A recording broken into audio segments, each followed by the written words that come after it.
So specifically about that, I have been channeling for as long as I can remember. And for me, channeling is just sitting at the keyboard and saying, okay, what do you want to talk about today?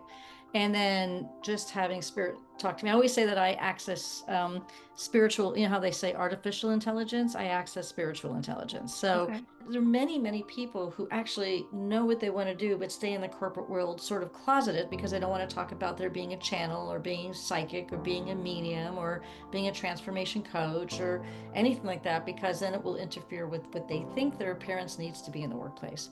So they literally remain closeted. I mean, it sounds like you coach people through these types of experiences. Yep. Do you have like some key things that you think are important for people to develop to kind of set them up for success for these types of transformations? Absolutely. How do people make changes? You do it through spiritual empowerment. Having something what that spirituality is up to you, but being grounded in something that's bigger than you is extraordinary. And your own spiritual path and your own spiritual language. This will get you through everything. I participated in this program and did 4 ayahuasca ceremonies.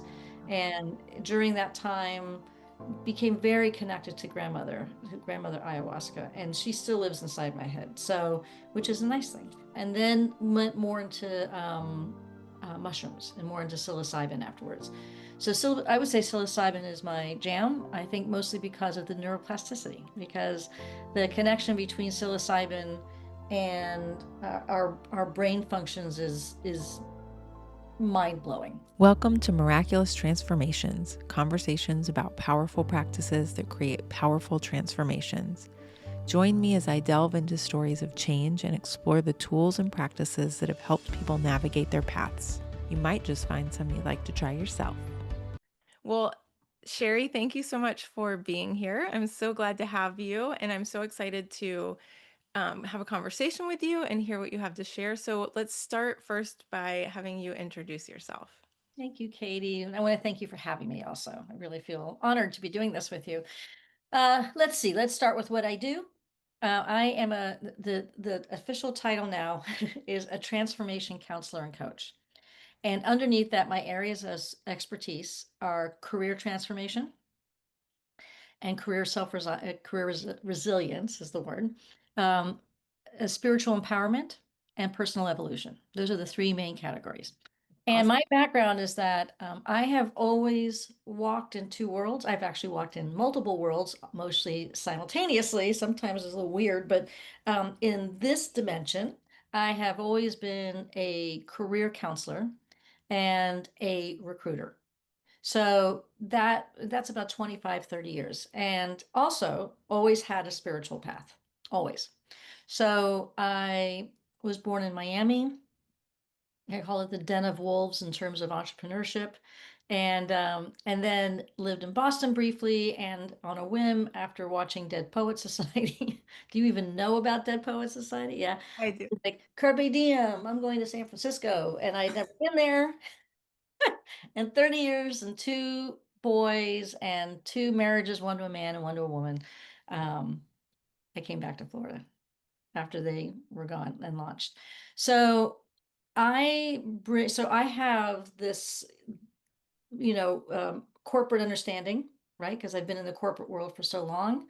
And I also started the way I started in the career specific area is that I was a radio disc jockey for 6 years in college and then outside of college, and then decided to leave that because even though I was successful and became a personality, it was also boring. And so, Really? I know everybody's always shocked, but basically, you sit in a room and you talk to people you can't see. So, Okay. Yeah, that makes sense. It does sound, it seems, I guess, maybe more glamorous than it is, obviously. it is more glamorous, but it was also fun. I mean, it was perfect for a young, hot, redheaded woman a long time ago. Uh, to be around musicians and to interview them on my show. And but one day I went to Boston and decided I wanted to live. I left at 26, and then I went to Boston to visit a friend, decided to stay there. And I'm making a very long story short, but it's kind of a funny story how I got into this aspect. So I went to go interview with a large accounting firm that my dad had set up for me. And I didn't like my dad and I didn't like the accounting firm. So in the elevator on the way down, it opened up to an employment agency.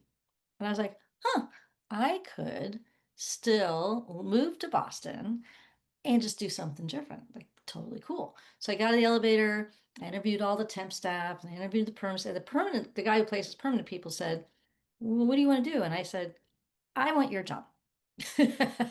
He said, what? I said, well, I've been doing your job. I mean, to some extent, you interview people all day long, right? And he said, yeah. And I said, well, that's what I've been doing for 6 years.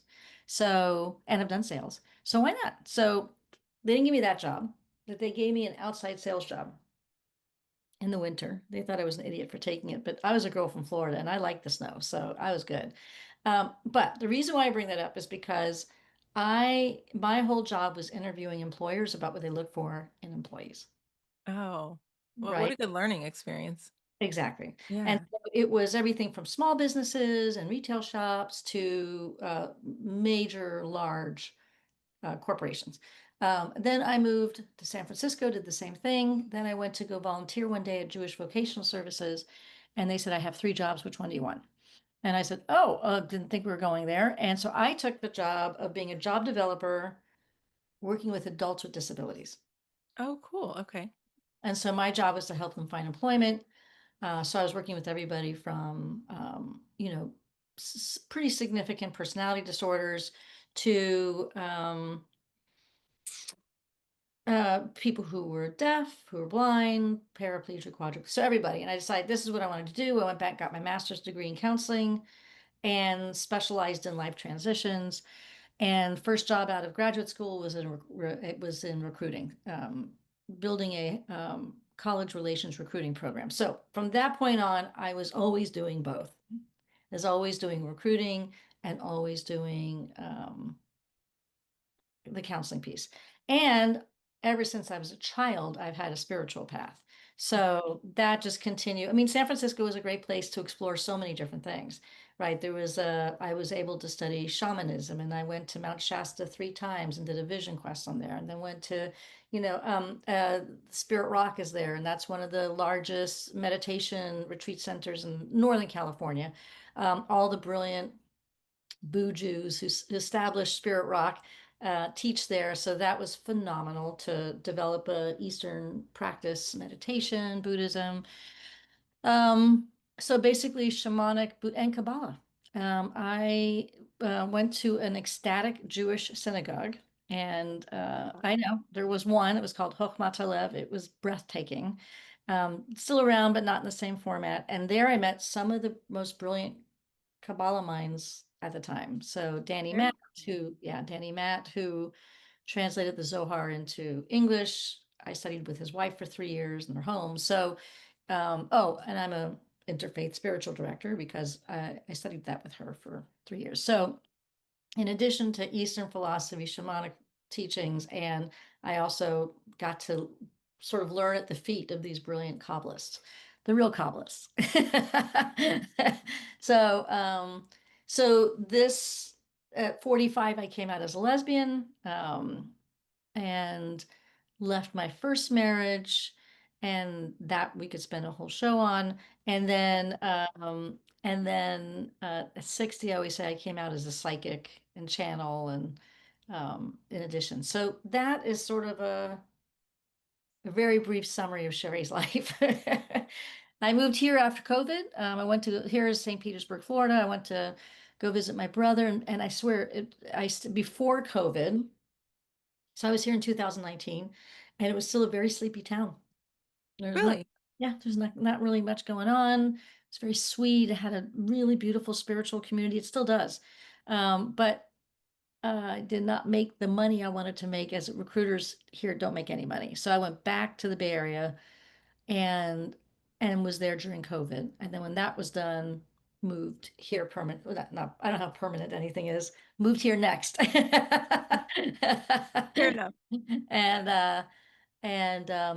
and but this has been a great St. Pete's a strangely spiritual, enlightened, interesting place. So I've actually expanded even more here than I did in the Bay Area.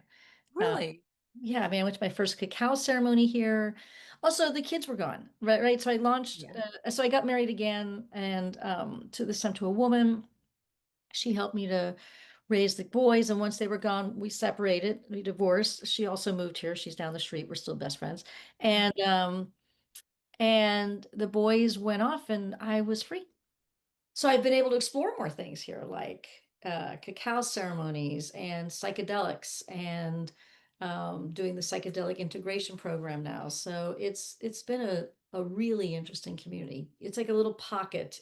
I mean, tonight I also run the Psychic Social Club. So tonight we're going to have our Psychic Social Club event, but there's also this place called Sacred City, and they have kirtans every Friday night. So it's there's a lot going on. There's Cool. Sacred Lands where they do drumming 2, 3 times a month. Um, it's a very interesting little place. And in many ways, the thing that I was kind of shocked by is politically, St. Pete manages to create sort of this balance. I mean, there's clearly conservatives here and clearly liberals, such as myself, but it's definitely, in many ways, it's more collaborative than even in the Bay Area when I lived there. The Hmm. area was could be very extreme at times, Yeah. and I have found I just came from a meeting where I was one of the guest speakers, and um, it was interesting. It's actually called the Chamber of Mothers. And it was interesting to see how many were Republican and how many were not, but they were able to have a really positive conversation. And I don't experience that very often. Yeah, So, that's wonderful to hear. yeah. Thinking about what you just shared when you said that you came out as a psychic and channel, like Mhm. I'm curious to hear that how you that trans what that transformation was like and what it's, how it's unfolded. So specifically about that, so I have been channeling for as long as I can remember. And for me, channeling is just sitting at the keyboard and saying, okay, what do you want to talk about today? And then just having spirit talk to me. I always say that I access spiritual, you know how they say artificial intelligence? I access spiritual intelligence. So, Okay. um, and it comes through in lots of different ways. I've always been able to talk to my people on the other side.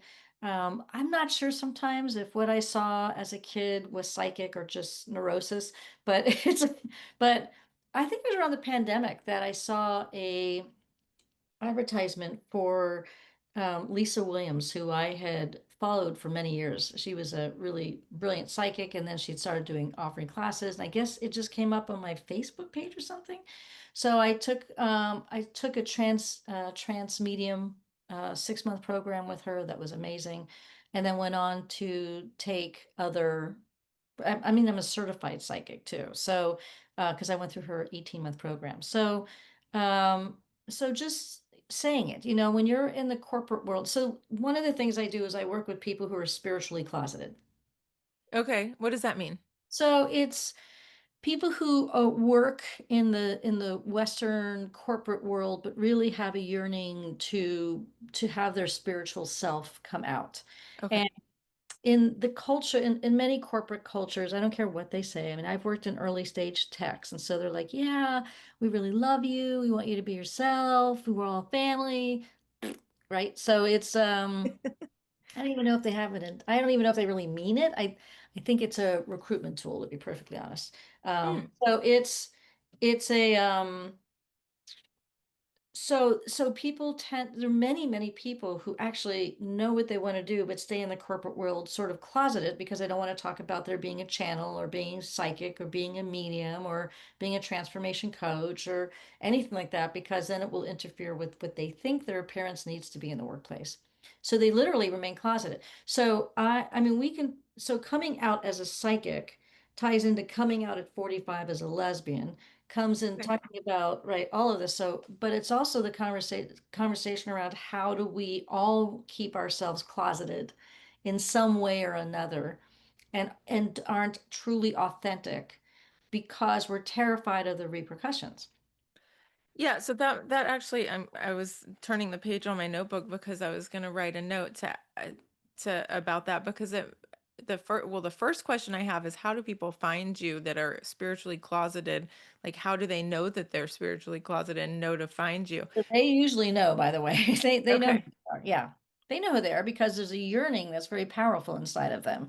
And I'm working with someone right now who's going through that. So the work, so as a career transformation counselor, we look at all the different options. I believe in career fluidity. And so there's a way in which, and career anarchy as well. And so I think there's a like, when you and I were talking before and you were talking about all the different things you discovered and the different things that you're going to teach and how you do it, that's career fluidity, which is we need more of that than career stability. Because when people say all I want is a stable job, and I'm like, okay, so that's never going to happen. So Right. let that go.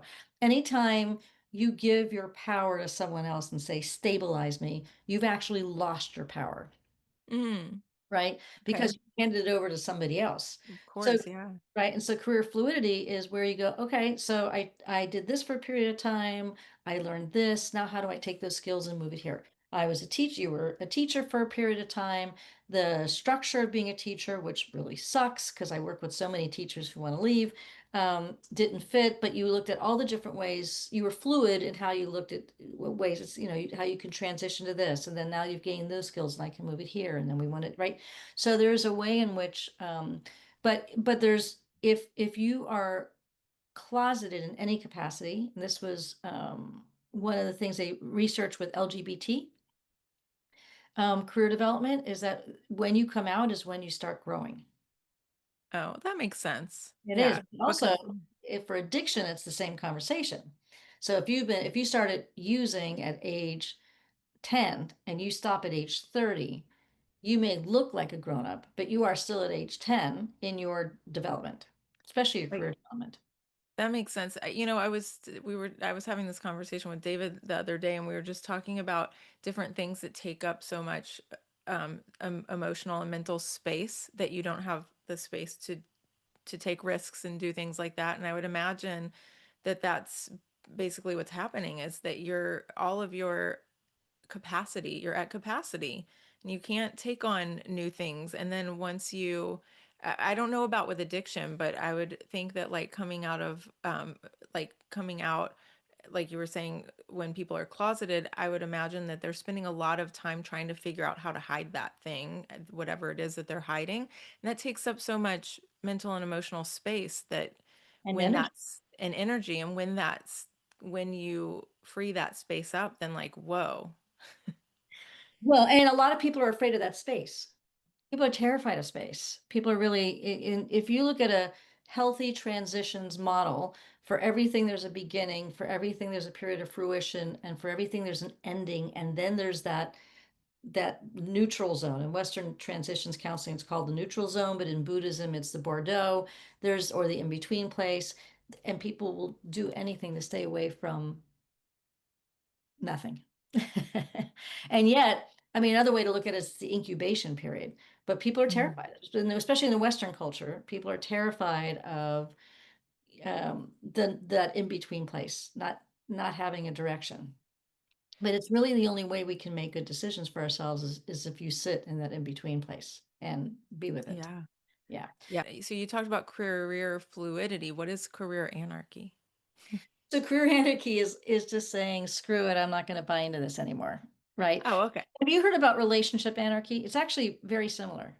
No.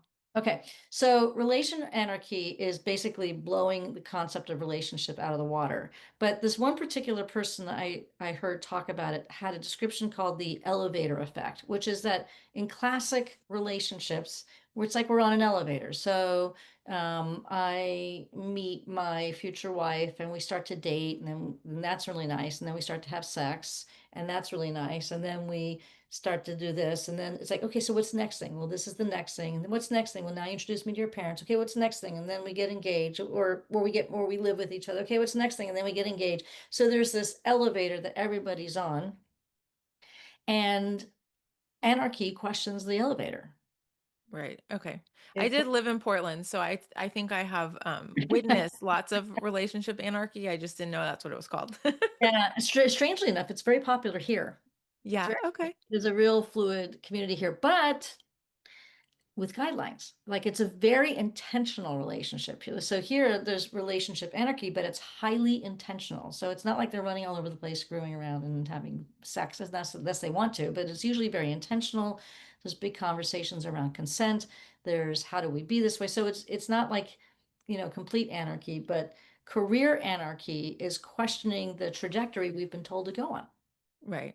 right? Yep. So and the irony of career anarchy is that and the career fluidity is it's what's going to keep you employed Right. and keep you generating money. Because if we like, if we're like, no, no, I only do this thing and I only do this one thing, and that thing disappears, which those things are going to continue to disappear, especially as artificial intelligence steps in and starts to take over jobs, people need to be much more career fluid in terms of, okay, so that door, I remember my younger son started getting involved in baking and cooking around 16, and he was passionate about it. But he told me for college he was going to go become a programmer. And I'm like, why? He goes, because I'll always be employed. I said, no, you'll always be employed as a baker and a chef. I don't think you're always going to be employed as a programmer. And I was in tech, so I do know what I'm saying. So um, so luckily 2020 sent him home from college, right? Mm. When we were all in COVID, he got sent home, just like they all did. Yeah. He never went back, and he became a chef in New York. So it was right. So which of course all his parents, because he has quite a few, um, he always three moms and one dad, but we all thought that's what he should do. But he's also career fluid. Like he knows that he may not, he's only 23, so he may do something like, so that's all. It's looking at where you are developmentally, looking where you are intellectually, and allowing yourself to evolve. Okay. That's what it's So allowing yourself to evolve. so since you help people, like, I mean, it sounds like you coach people through these types of experiences. Yep. Do you have like some key things that you think are important for people to develop to kind of set them up for success for these types of transformations? Absolutely. And that was channeled. So it was Mm. channeled many years ago. We turned it into a book. I did workshops on it. But basically, I think it's a model that I use for career, but it's also a model I'm switching to help. Like somebody approached me recently and said, I want a spiritual path. I have no idea where to begin. So it's the same model. So the first thing I do with everyone is review what I call HOTS, habits of thought. So 90 to 95% of the decisions that we make are habitual or unconscious. 95%.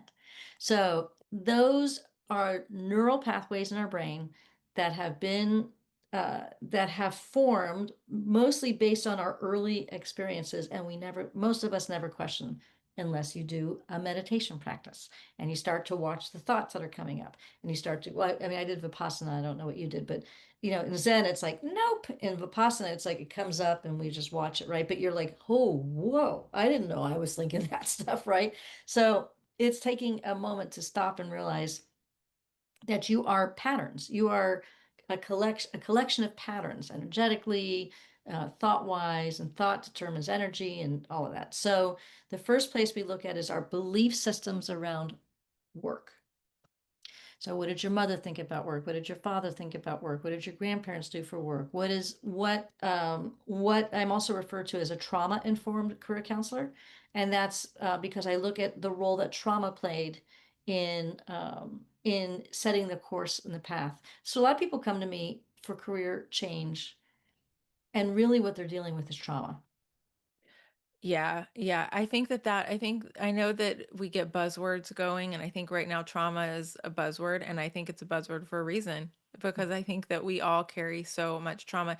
And I mean, I think we're witnessing so many societal traumas and like generational traumas play out right now in a lot of places. And yeah, I think you sound like me in the sense that I love getting like continuing education and getting new certifications and learning new things. And so I'm always like, ooh, I want to learn this. Ooh, I want to do this. So I've been like, okay, pause for a little while and develop what you have.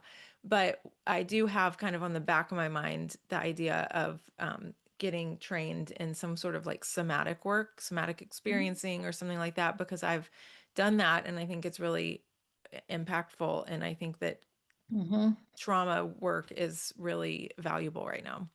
Well, I think we have somebody in office that triggers us enough to. I think the president, who is a grandiose narcissist, is very triggering.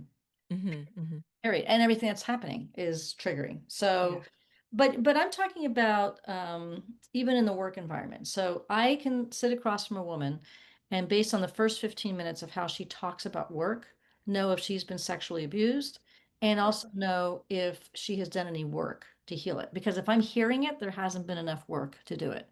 So key phrases are, my boss won't let me do this. I feel trapped. I have no rights. I have no freedom. It's like it's a type of language that they really believe is happening. Of course, it's not true, but they really believe. So, before I move on with anything, earlier today I was speaking to a group of women about the motherhood penalty, and it's the same conversation. So, what are your belief systems about becoming a mother? Mm. Like, were you given a choice? I never spoke to my kids about having children. Never. That's completely their option. But I never said, are you dating anybody?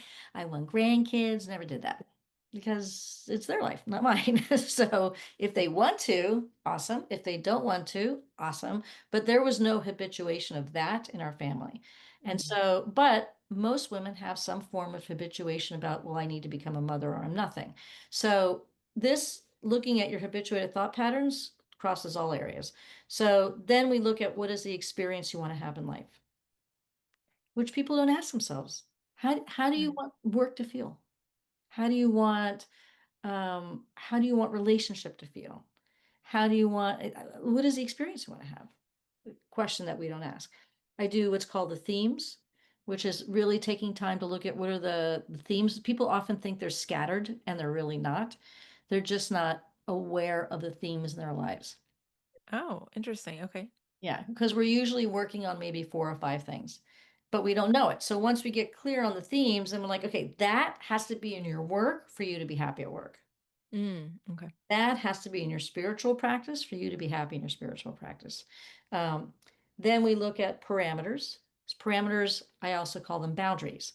So in the work world, parameters would be I only want to work 20 hours a week. I want to make this much money. I don't think we should rely on employers for healthcare benefits anymore. But I want, like, I had a client that only wanted to bike to work. So that was a parameter for her. And so we had to look within a 15-mile radius of her house, which was fine. We were very successful. So parameters or boundaries in the same thing in the spiritual. If I'm working with somebody at the spiritual path, then it's the same conversation. Well, what are your boundaries? Well, I don't want to be around men. Okay. Just want to be around women. Yeah. Okay. So I like to play on Sundays. I don't want to go to church on Sundays, whatever your parameters are, right? Then the next thing is in the career piece, we look at the skills. So of all the hard skills, not soft skills. So hard skills are what you can learn and teach. So anything we look at we do an inventory because people don't do that. And by the way, everything else I just mentioned, people don't cry. The skills inventory, people cry. Really? Yeah, which is interesting because it's the most cerebral exercise I have. But people unfortunately often feel they have nothing to offer. Oh, that's yeah, that well, so then there's a whole bunch of work around that too, right? Because Back to everybody has box. something to offer. Yeah, exactly. Of course they do. And by the way, this is across the board. I have gotten this with doctors, lawyers, plumbers, teachers. I mean, really like CEOs, successful entrepreneurs, when I make them sit down and say, okay, let's write out the hard skills you've acquired over time. I have nothing to offer, right? I think one thing with the career fluidity is that you learn to figure out what skills you have. And like I've been super surprised over the last few years when I've really been pushed to think about all of the skills I developed as a teacher. Like you're Hmm. not, not just the teaching skills, but all of the other things. I'm like, whoa, teaching really develops so many skills. Yep. And I remember the last year I was no, one of the last years I was in the classroom, which, I might go back in the classroom. Teachers in and out of the classroom. I'm not in the Yeah. classroom right now. Maybe one day I'll decide to again, but anyway, one of the last years I was in the classroom, they asked me to have a student teacher. I was like, I don't know, 20-ish years into my career. And I Mhm. was like, I know, I can't do that. Like, I can't teach another teacher to be a teacher. I have my way of doing things, but that's not necessarily like the way you're supposed to do things. And my assistant principal was like, you will love this. You'll be great at this. And I did. I loved it. It Yeah. was great, and it did make me realize, like, oh, yeah, I do have a lot of skills to offer. So that's cool that you And do. women often focus on their soft skills even more than men. So when I ask people, do you know what your hard skills are? I say, well, I'm really nice and I love people. And I'm like, no, those are soft skills. Those are skills that you came in with. I want you to name your hard skills. So the advantage to knowing your hard skills is exactly what you were just saying, which is people always like if I met you at a party and I said, what do you do? You'd say, I don't, I'm an online meditation teacher. Right. I want people to introduce themselves from their skills. Mm. Right. Oh, And okay. then let other people, or I mean, sometimes, or to have the option. Sometimes I'll say I'm a transformation coach, and people will say, well, what is that? And then I have a spiel for that. But sometimes it's fun just to say, I help people, wake up to who they are. I help people find meaningful work. So I'm not calling myself a career counselor. I'm not calling myself a transformation. I might say, I help people make very significant changes in their lives that they've just not been able to make up until this point. I didn't say anything about transformation or about coach or anything. So, it's also a good way to do a job search is to do it based on skill rather than job titles. Because I will tell you, as a former recruiter, we made up job titles all the time. That made no sense. Okay. None. So I didn't do that. The managers did that. And they give me a title, and I'm like, no one's going to search for this job title. That doesn't, No one knows what that means. no one knows what this means. We're not going to get anybody. Yeah, just do it. It's fun. Okay. So it's made up, but if you search under skills, it's easier. And then the final thing is, what are you in service of? I think Mm. that's a question. What is your why? What is your inspiration? Because if you follow that path, the inspiration path is probably the most important. Mm. Inspiration and skills together. Because when you know what inspires you, then that gives you a direction, it gives you a path, it gives you values, it gives you integrity, ethics. So if we're not sure about why we're here, and then, or I mean, I don't want people to think, I mean, people come to me like, what is my purpose? I'm like, you're in it. Done. Next. No, are you alive? Yes. You That's probably, your purpose. right? That's your purpose. Yeah. Hi, well, welcome. Isn't it big? And I'm like, it is pretty fucking big it's big to be alive. Like, that's huge. Like, you chose to come back into this body for this experience. That's a lot. So I have one of the things I do at the end of my student sessions is we always do gratitude and kindness. And so I ask them what they're grateful for these days, and then I ask them one kind thing they've done and something kind that someone's done for them. I love And that. I tell them we're training our brain to be on the lookout for the positive things in the world and in our life. And so I have the stuff that comes out of their mouth is amazing, but I have these two brothers and that I've worked with for a few years now, and they just say the most profound, deep, things that they're grateful for. And recently, one of them said exactly that. He said, I'm grateful that I'm alive. And he said, I learned that there's like a one in something billion chance that, I was born. And he was going into, this idea that like it's pretty miraculous, even just that like I made it here. And how old is this kid? That one is in sixth grade, and Okay. I've been working with him since he was in third grade.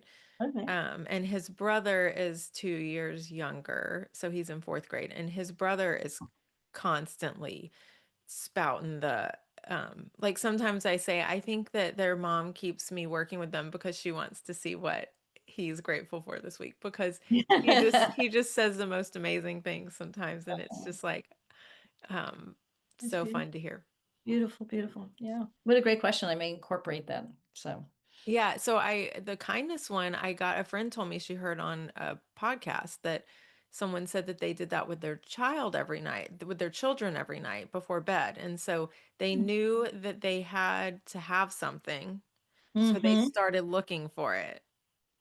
And Ah, so, yeah, so I that's was like, I'm gonna do better.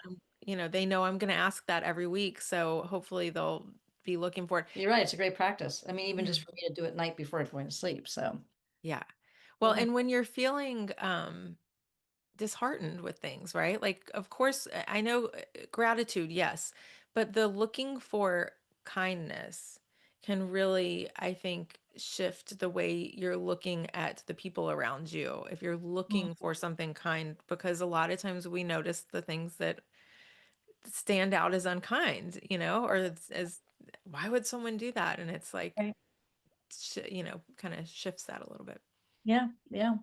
Um, yeah, I love it. So I think that answers I think that defines the process. So Yeah. it's HOTS, skills, experience, parameters, inspiration, and yeah, that's it.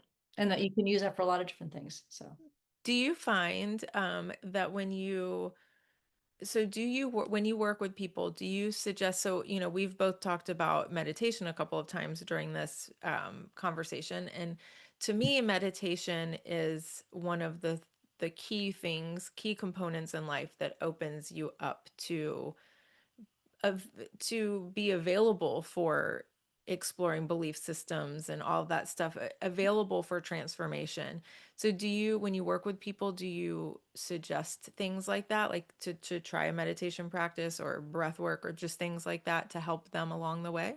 So it depends on what I'm working on them for. So one of the reasons why I kept my career practice, even though I think I wanted to be called a transformation counselor for a long time, is that people will come to me for career before they would come for anything else. Hmm.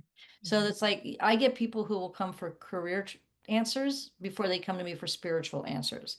So it's almost like an attraction model, right? So I don't know if I would lead with that, but I would certainly we certainly have a very good conversation about neurology and neuroplasticity. And then we talk about the different ways that they can become simple ways that they can do that. And then if they want to discuss, or if I feel the client would be open to it, I would discuss meditation. I would discuss potentially psychedelics.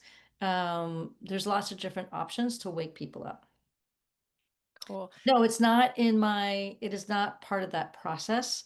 That process is teaching people how to do career fluidity, career anarchy, and career decision making, right? So but it always opens up the door to everything else as well. Now, in my spiritual empowerment work, yes, that would go without saying. Okay. Yeah. Yeah. So if somebody came to me and said, I want a spiritual practice, or I'm really struggling with this spiritually or that spiritually, then there's definitely, and not just meditation, but learning the difference between meditating, channeling, going to spirit for answers, because people often feel that they have to go through people to get answers, when really the answers are right there in front of them. People just need to be quiet long enough, or have some techniques and some tools in how to ask the questions and hear the answers, Yeah. Yeah. That makes sense. I love that. which is meditation. So one other question that comes to mind is, you've brought up psychedelics a couple of times. What has your, I guess, I don't know how deep your journey or how far back it goes, but can you share a little bit about like your journey with psychedelics? Yeah, I didn't do anything when I had the kids. I just didn't feel like I kept the two very separate. But once the boys were grown and gone, I mean, I wanted to do ayahuasca for quite some time, but I wouldn't have done it while I don't know, it just didn't feel right. But once they were launched, I don't want to say gone, launched, the world kind of opened up, and I'd wanted to do it. And then I came to St. Pete, and a teacher of mine said that she's part of an ayahuasca community, and if they wanted to, they were offering. It's a much more complicated conversation, so I'm trying to make it simple. So I participated in this program and did 4 ayahuasca ceremonies, and during that time became very connected to grandmother ayahuasca, and she still lives inside my head. So, which is a nice thing, and and so that was transformative, having the ayahuasca, and then went more into mushrooms and more into psilocybin afterwards. So I would say psilocybin is my jam. I think mostly because of the neuroplasticity, because the connection between psilocybin and our brain functions is mind blowing.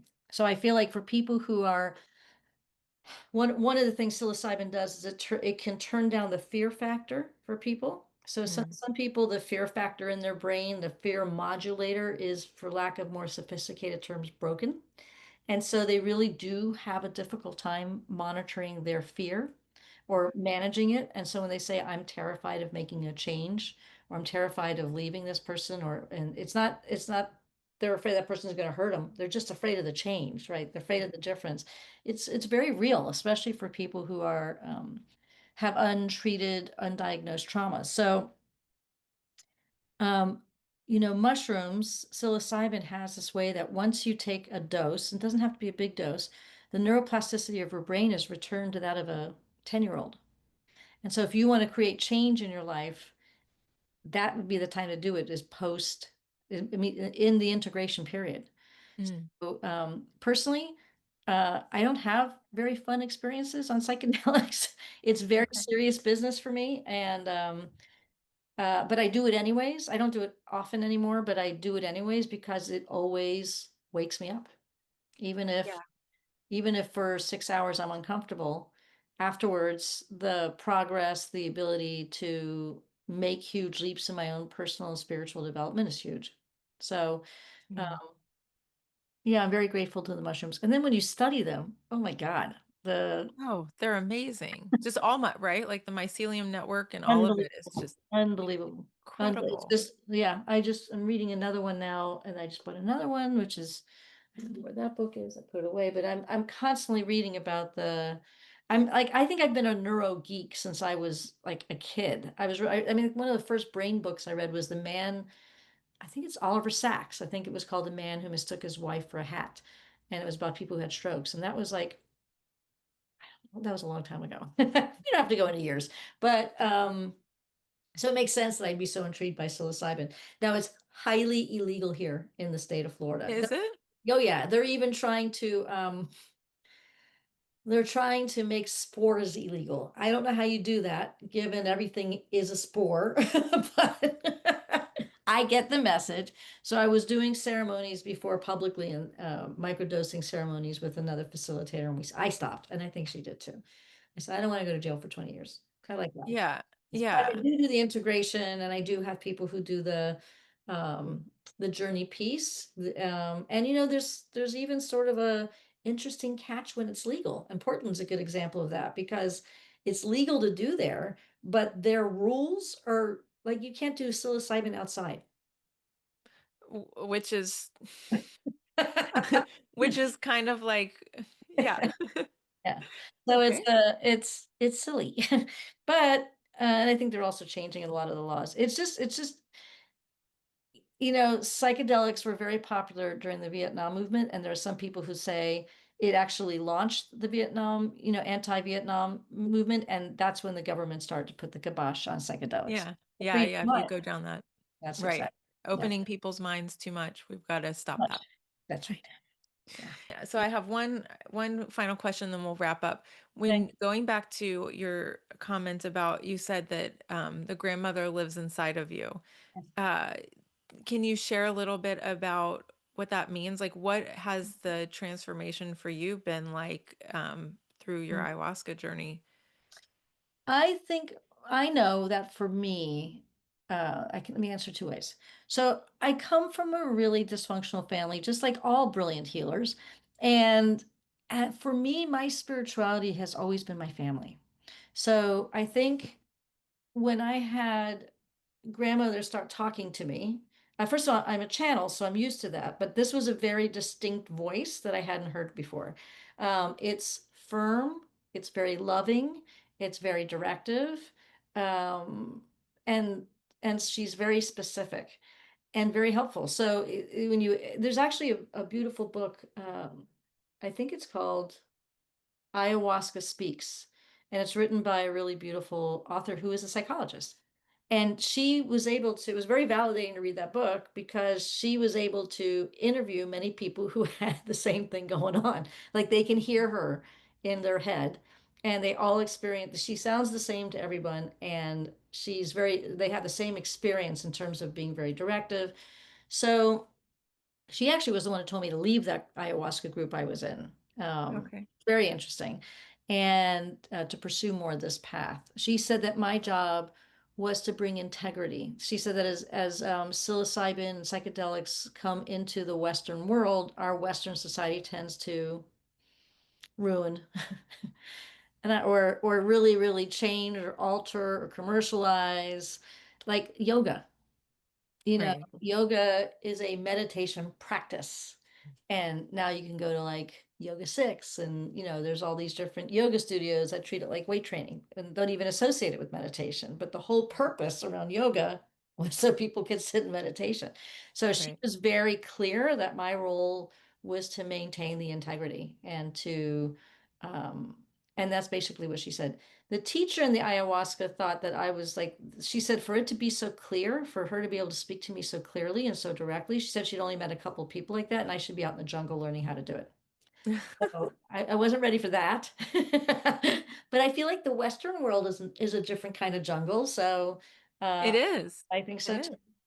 Well, and and that's what my thing. I had this conversation recently was that, you know, I think that a couple things are happening, but I think that for me, I would rather people be talking about spirituality and doing, exploring yoga and things like that, even if it's not in its purest form. I'd Absolutely. rather that than talking about the news or politics or fear, you know? And Agreed. so I feel like there are people, I'll just say, I feel like people like you and people like me are here to um, meet people where they are and bridge them into or guide people, not Mhm. even guide them, but like allow them the opportunity to discover that themselves, their own path by meeting them where they are, right? And so like you said with the career counseling, not even teaching the spiritual stuff, but if it comes up, then you'll guide people. And so that's kind of I think there's a lot of people like that. And I think that the younger generations, there's more people open, and in the younger generations, they're more primed for it. The like younger spirits that are, souls that are coming in are like ready for this stuff more. And so like we need more people teaching it and more people, you know, I think also it's holding people's feet to the fire too, because I think there's a lot of spiritual bypassing that goes on. So you see that in the psychedelic world where people keep taking psychedelics on a regular basis, and they're starting, they're besides not integrating. they're not integrating, and integration is where all the work is. And people, again, for me, journeys are pretty uncomfortable. And Yeah. but that's okay because I want my stuff to come up and then I want to look at it and I want to process it. But we want to be careful of those who are spiritually bypassing, so using their spiritual talk as a way of avoiding uh, Mm. the work. We see a lot of that also. But I agree with you. I think that our job is to be the container and then to meet people where they are in that container.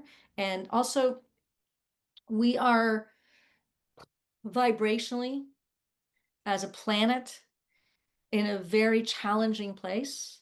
And I think a lot of people I think this is why Trump is so successful because people were scared and he was a big asshole. And they thought that they would be safe with him. But I think it's part of our spiritual journey right now, or our evolutionary journey. it is. I agree. I agree. I mean, he shows everything that was broken. I mean, that we kept nicely tucked away under the carpet, and he's like, "Oh no, no, no, it's not that way at all." So we will go down that path. But I think that given where we are as a planet transformationally, that it's super important that really well-trained, experienced teachers who can hold a container without projecting their shit onto other people. Like that Mm. transference is a big issue. So in this psychedelic, I mean, I'm trained and not how to do it because I have a master's degree in counseling, but a lot of coaches transference, right? There's not very good at maintaining boundaries.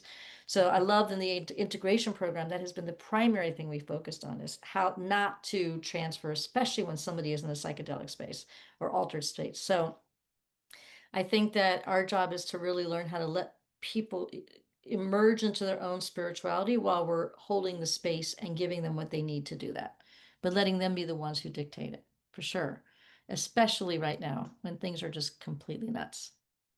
Yeah. Yeah. Yeah. Well, I think it sounds like the work, I mean, it sounds like your work is what you're doing sounds amazing. And it sounds like you've got so many different pieces to it that it's just fascinating.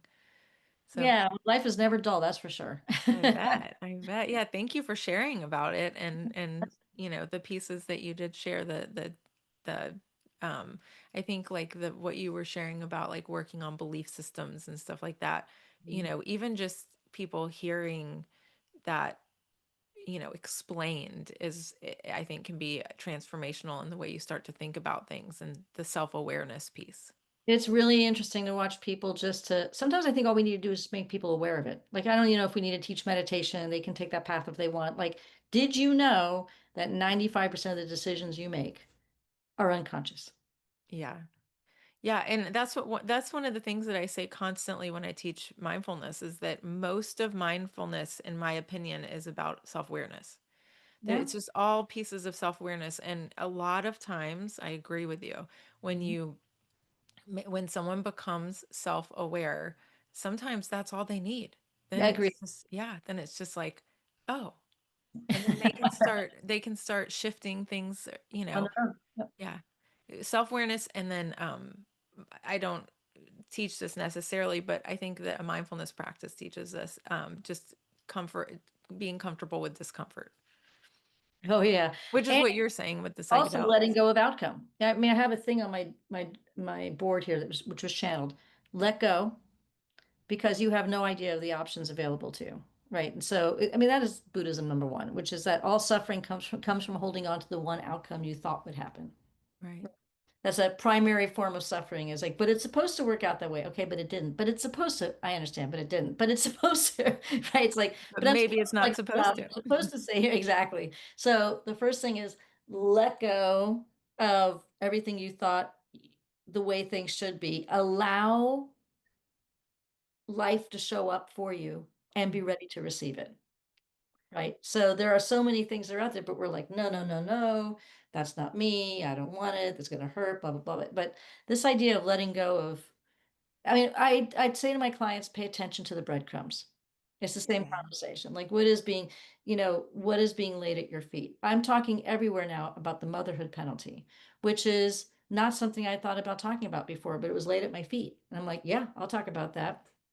And so and there's a couple of other specific topics right now, but that's the primary one. And also spiritual empowerment. Like, how do people make changes? You do it through spiritual empowerment. Having something what that spirituality is up to you, but being grounded in something that's bigger than you is extraordinary. And your own spiritual path and your own spiritual language. This will get you through everything, the spiritual empowerment. So, anyways, Thank you so much for sharing. It thank was so wonderful to talk with you. you. Same here.